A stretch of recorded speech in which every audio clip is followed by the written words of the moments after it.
So we got Tim Buchanan here talking about how 80+ million Americans do not pay income tax. And he says, are they all in jail, or have they all had their assets seized? No, they haven't, but they have put up with a bunch of harassment. Tim, you don't have a question, but you have a comment, and I'll just, with your thoughts, and I'll share my thoughts with this comment. I think what you're getting at here, Tim, is it's not that big a deal if you don't deal with the IRS if you owe them income taxes. I think that's kind of your point, based on this comment, some other comments you've made.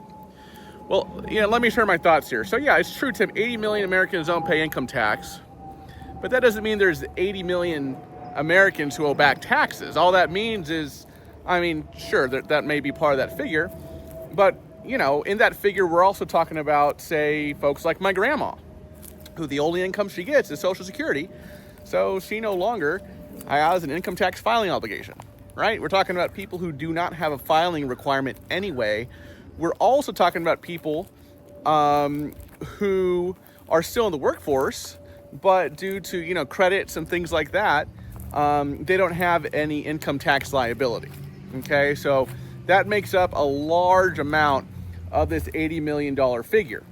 So it's kind of disingenuous when you ask about, or when you say 80 million Americans don't pay income tax, are they all in jail? Have they all had their assets seized?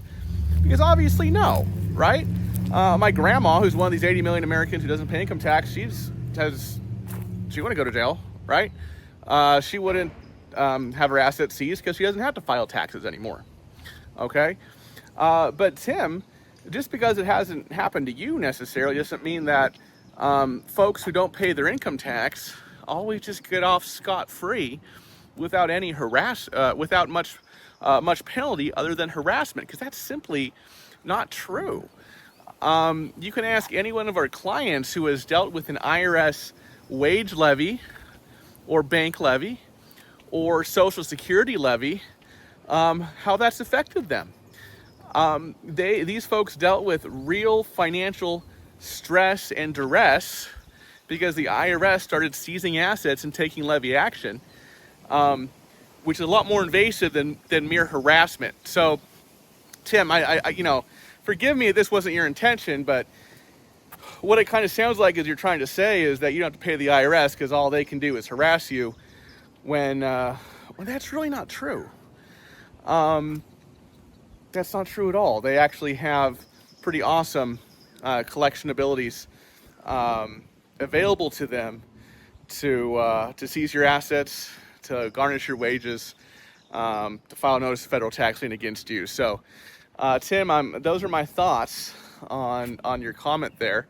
Feel free to disagree, but we have many clients who we had to basically come in and rescue who would say otherwise. Who am I? My name is Logan Alec. I own Choice Tax Relief. I am a CPA.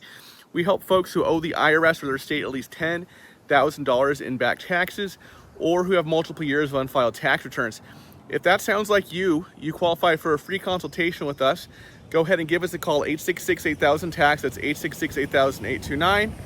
Or you can fill out the form at choicetaxrelief.com, and we will reach out to you. Thanks so much for watching, everybody. I'll see you in the next video. Bye-bye now.